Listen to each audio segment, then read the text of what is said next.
Well, I usually ask how Claremore has changed.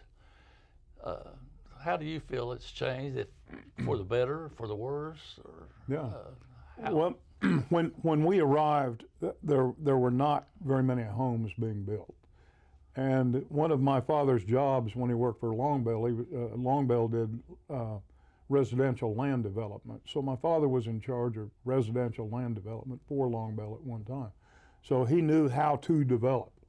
And he developed the housing addition Stonegate, which is along Blue Star Drive. Well, I was going to ask you that, if Yeah. maybe he developed that. And That'd been about the right time. he also did some speculative building. He and my uncle up at Chelsea formed a company called Crown Homes, and they built a number of homes, especially around West Side School in Western Heights Plaza, I believe is the addition, along School Street.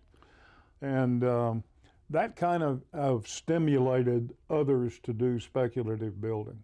And then a government program, 235 housing, came into effect in the late 60s, early 70s, and that's really what caused a boom, if you will, in housing, a boom for Claremore anyway. So there was a lot of steady growth. There were a number of outside influences.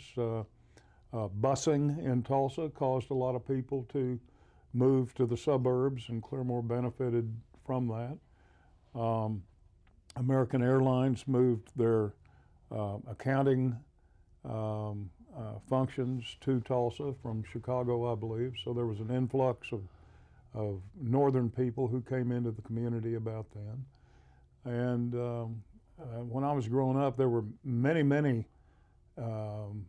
parents of my classmates who worked around the Tulsa airport, either for McDonnell Douglas or American Airlines, or whoever was over there at the biggest time. Probably employers 10,000 people employed at the airport, I would think, at that time.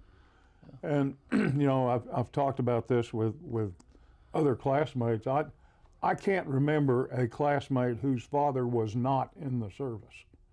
You know, they all came out of World War II.